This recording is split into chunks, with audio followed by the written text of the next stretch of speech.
100 KG non veg ice cream. एक शहर में विनोबा नाम का एक बिजनेसमैन रहता था। उसकी पत्नी थी अरुणा। बहुत सालों बाद उन दोनों का एक लड़का पैदा हुआ, विवेक। जब विवेक पैदा हुआ वो अंडरवेट था। वो हर महीने स्कूल के बच्चों के लिए एक मुकाबला का आयोजन करता था। वो ड्राइंग, डिबेट्स, रनिंग रेस जैसे कई मुकाबले कराता था बच्चों के लिए।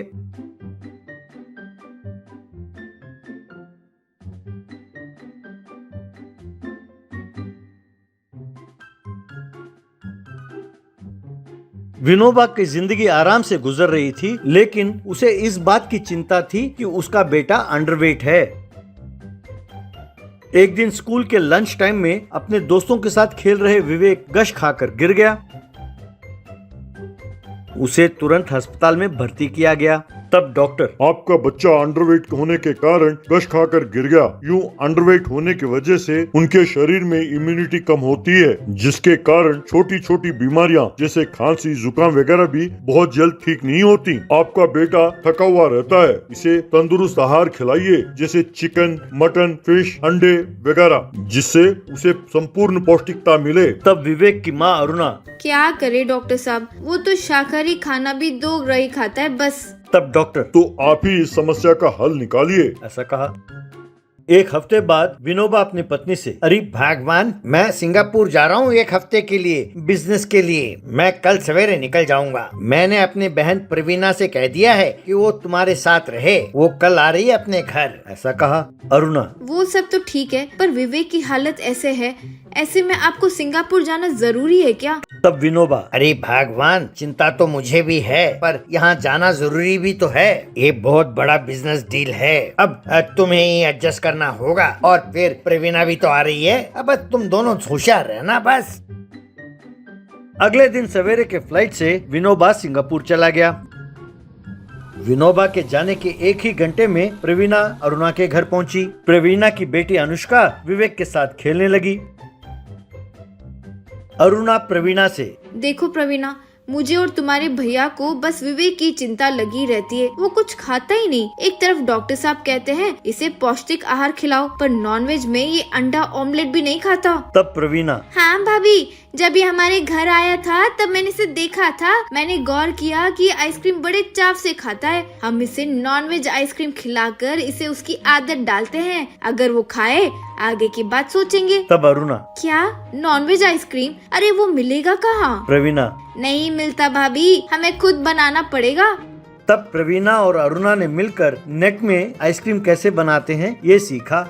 उन्होंने घर में ही अंडे फोड़कर उसका लिक्विड बनाकर आइसक्रीम पाउडर मिलाकर उसका आइसक्रीम बनाया। उसके बाद उन्होंने चिकन, मटन, फिश वगैरह को उबालकर फ्राई करके उसे अंडे के लिक्विड और आइसक्रीम पाउडर के साथ मिलाकर नॉन वेज आइसक्रीम बनाया। फिर उस आइसक्रीम को विवेक और अनुष्का को दिया। उन्होंने बड़े चाव से खाया। तब विवेक, मुझे एक और आइसक्रीम चाहिए, कहकर बड़े मजे से खाने लगा।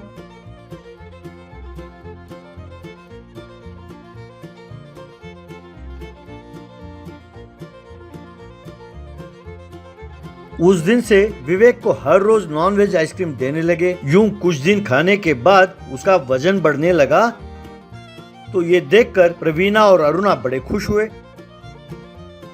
धीरे धीरे विवेक को नॉनवेज आइसक्रीम की आदत पड़ गई। विनोबा सिंगापुर से लौटा। उसने सारी बात जान ली और बहुत खुश हुआ। विनोबा और अरुणा विवेक के खाने की आदत को देखकर उसके जरूरत के अनुसार उसको पौष्टिक आहार खिलाकर उसको सेहतमंद बना दिया। एक दिन विनोबा विवेक के स्कूल गया और स्कूल के प्रिंसिपल से, प्रिंसिपल साहब नमस्कार। तब प्रिंसिपल, विनोबा जी आइए आइए। विनोबा, मैं इस साल आपके स्कूल के बच्चों के लिए एक 100 KG non veg ice cream competition का आयोजन करना चाहता हूँ। मैं हर क्लास के हर सेक्शन के बच्चों को 100 केजी नॉन वेज आइसक्रीम दूंगा। जिस सेक्शन के बच्चे पहले खत्म करेंगे वो विजयी बनेंगे। हर साल की तरह मैं इन्हें पुरस्कार भी दूंगा। आप तो जानते ही हैं कि मेरा बेटा विवेक पौष्टिक आहार ना खाकर कितना कमजोर रहता था। बहुत सारे बच्चों को आइसक्रीम बहुत पसंद है और इस तरह बच्चों को पौष्टिक आहार देने के लिए ही इस मुकाबला का आयोजन कर रहा हूँ। तब प्रिंसिपल, अरे आपका ये विचार बहुत नेक और बढ़िया है, ऐसा ही कीजिए। इस तरह बहुत जल्द विनोबा ने स्कूल के प्रांगण में 100 KG non veg ice cream competition का आयोजन किया।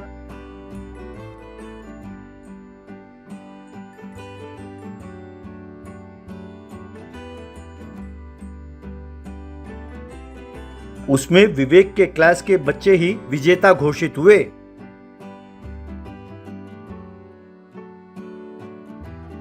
इस तरह स्कूल के बच्चों को पौष्टिक आहार प्राप्त हुआ। विवेक के खाने की आदतें बदली और वो नॉनवेज आइटम्स खाने लगा और ताकतवर बना। विनोबा और अरुणा ये देखकर बहुत खुश हुए।